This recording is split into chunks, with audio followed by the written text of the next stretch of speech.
Hello everybody. So quick video today as I have to go back to celebrating. My number one position is on fire, $418 right now. This is, kind of a video talking about strategy world and some of my takeaways from the many videos that I've watched about this event. Outstanding event. I wish I had been there. Anyways, let's talk about MicroStrategy really quick. It's now $418. Now down 11% from the November 20th peak. This makes me laugh because I remember 2 months ago buying MicroStrategy in the low 200s. Like I think I got a tranche at something like 220. So that's a 2x in next to no time. You didn't want to be logging into the channel and the MSTR videos during that time that I highlighted in that box. The comments were so bad. People are so short term. We gotta think long term. I don't own a stock unless I want to own it for 10 years. MicroStrategy is one of these companies that I want to own for 10 years. And yes, today Bitcoin is absolutely on fire. We reclaimed 100K. 100K is such a special mark for Bitcoin. We reclaimed that amount. But guess what? Why is MicroStrategy pumping? And it's not going up on a price to NAV basis right now, right? The spike of November 20th was a price to NAV spike, and we know Saylor wants to go back to fostering this price to NAV. He wants a price to NAV increase, but right now the spike is not due to the price to NAV. Right now the spike in the stock price is due to a minor factor, which is the price of Bitcoin reclaiming 100,000.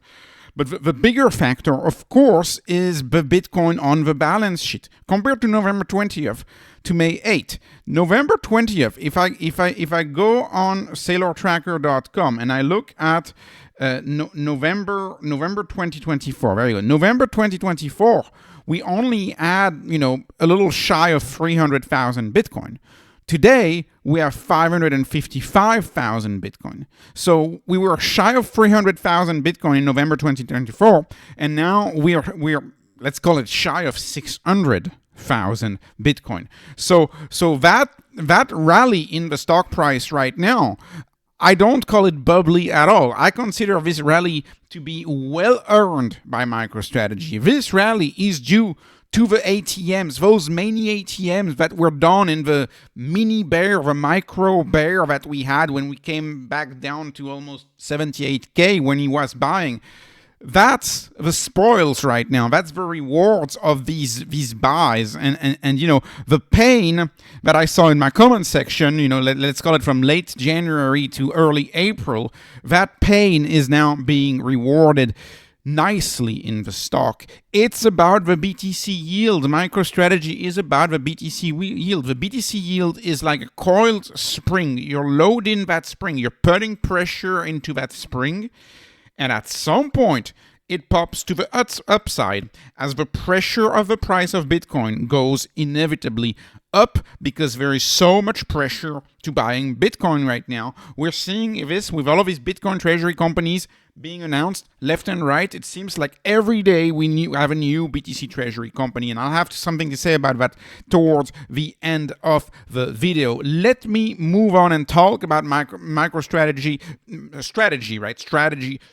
world. The takeaway so far from strategy world. So, first takeaway from strategy world is they're definitely not giving up the software business. There's no way they're giving up the software business. I floated the idea a few videos ago saying that maybe they would spin it off.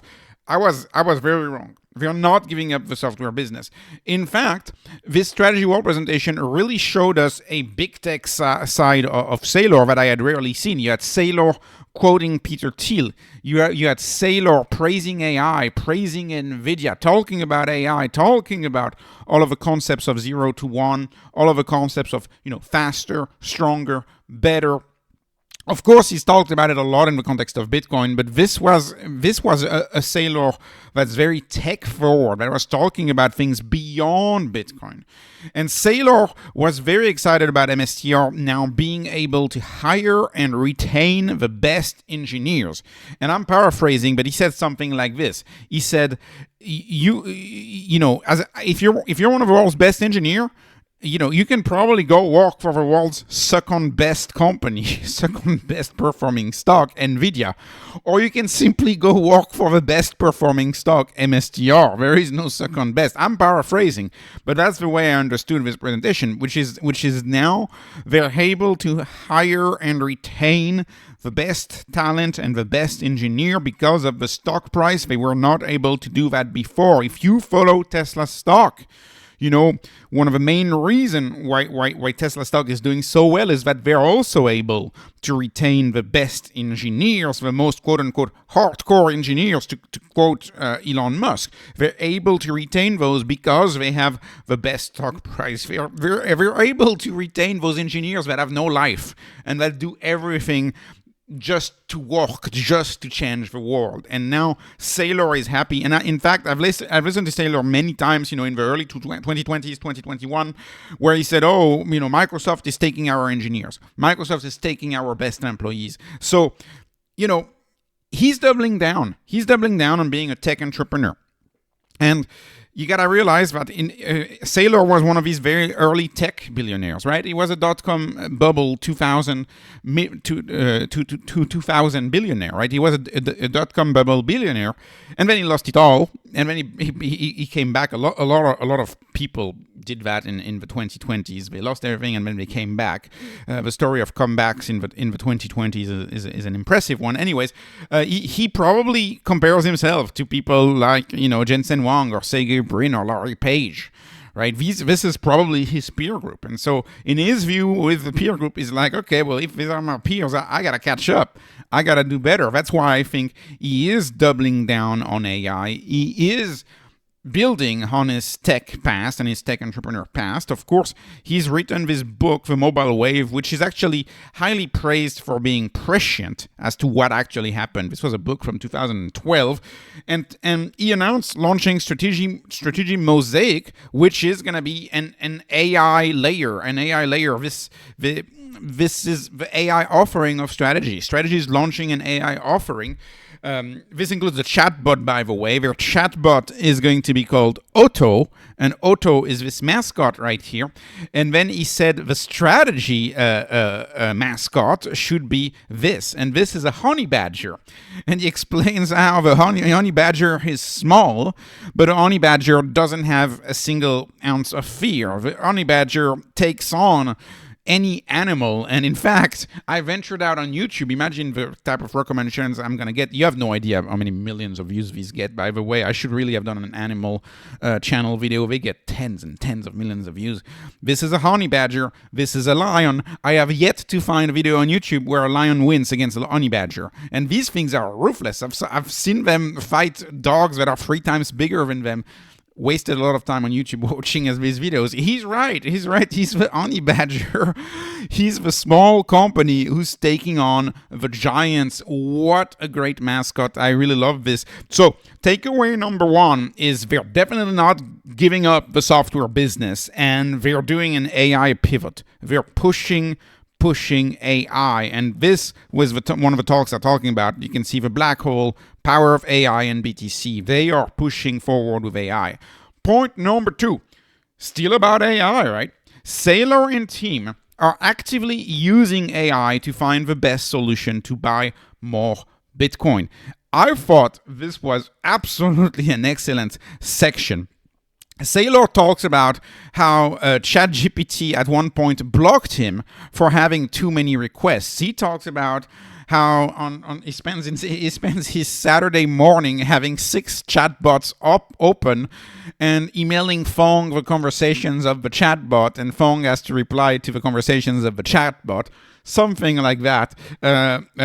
He uses AI to the point of getting blocked. And he did explain that the Strive and the Strike idea, which are both instruments that have never been done before, to him to even conceive of these instruments being possible, especially the perpetual part, right, the forever part of the bonds, he actually used 95% AI, 5% human, and these humans are legal counsel and corporate bankers. That was only a 5% human idea, but he's like, this is a 95% AI idea, digging through as to whether these instruments are even possible, digging through into estimating the demand, etc., drafting the documents. This is the work of AI. And to me, when I see this is very similar to whenever I listen to a conference call from Tesla or NVIDIA, right? Tesla or NVIDIA are using AI to design their products, right? NVIDIA is using AI to design most of their GPU chips. They're using AI. Tesla is using AI famously to design its cars, to design its product, right? When you talk about FSD, full neural nets, nothing but nets. These companies are using AI. That's why these companies are racing to have the biggest, quickest, cheapest access to as many GPUs as they can. And Saylor is really, in my view, following that team, and that capital that MicroStrategy has now, strategy has now, that capital can serve as a backing to actually access extremely powerful AIs and spend the energy to use these AIs that are going to help you to create more tools and, of course, create more products. The products of NVIDIA are chips, computer chips. The products of Tesla is, well, cars to a lesser extent, but it's mostly AI, right? The product of Saylor is innovative solutions, innovative corporate treasuries, innovative corporate finance. Strike and Strife, in my view, are likely to be some of the biggest hits in fixed income finance. And these products were developed by AI, and they spent a lot of time talking about Strife and Strike, and I'm seeing the ramp up every week. They're ramping up every week. They're creating financial instruments of tomorrow with the help of AI. I thought that was a very, very powerful idea, and I didn't know they used AI this much in developing their products. Point number 3, takeaway number 3 from Strategy World, BTC Treasuries galore, as I call it. We're featured. So many companies have been featured, I've lost track. I'm only going to name a few. The Blockchain Group, which I covered 2 days ago on the channel. Cooler, Semler, Metaplanet, Strive. There's more that have been covered. Strive, I need to cover Strive. If only I have the time. I need to cover Strive. This is a very innovative idea of Strive. I love it very much. Anyways, the point is, Saylor is following Nash concept, the concept of competition being a bad thing. He's following that concept to a T. Saylor does not compete against you. You compete together, right? This is like Visa and MasterCard competing together against cash, right? They see themselves as part of the same team, trying to push the BTC standard. They're pushing the BTC standard. Saylor expressed his strong view against buybacks, and I so agree. Like, historically, I've hated buybacks because to me, buybacks means you're not reinvesting in the business. It's a cop-out. It's an easy way for a manager to say, well, I have too much money, I can't reinvest it profitably, so I'm just gonna destroy capital. I've always disliked buyback. I've always wanted companies to, invest more in marketing, invest more in your engineers, even invest more in the business. Don't do buybacks. The way he talks about buybacks as capital destruction, because buyback is literally taking your fiat and giving it away. And he's saying, instead of giving it away the fiat, you should just buy Bitcoin. I think this is a very, very powerful idea. Because if you're doubling down on your main business, you're not creating that longevity. You're not creating that 100-year longevity. There's a lot of competition. There's a lot of businesses that can be erased, right? We saw Google being spooked by the market yesterday, being down 7% on simply a little Apple story that they're not number one anymore on Apple or something like that. So businesses can be erased. They can be taken out. And if you buy back your stock, well, that's kind of pointless. Like, think about Sears. Sears bought back Eddie Lampert at Sears. He bought back $5 billion worth of Sears stock in 2003. Had Bitcoin existed in 2003 and had he taken that cash and put it in Bitcoin in 2003, Sears would be still one of the world's best companies. So Bitcoin is longevity. He's pushing companies to just hold their treasuries in Bitcoin and not hold them in fiat or in doubling down on a company which could fail at any point in time in the future, unless, of course, they have Bitcoin, which backs them up. I will conclude with this visual from Saylor, right? Saylor Scientific, absolutely outstanding presentation on Saylor. Love that company very much. I've covered it a few times on the channel.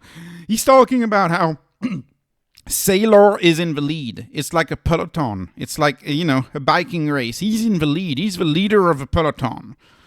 I feel like I'm talking about workout equipment. He's the leader of a peloton, right? And then you have Mara. You have 21 Capital.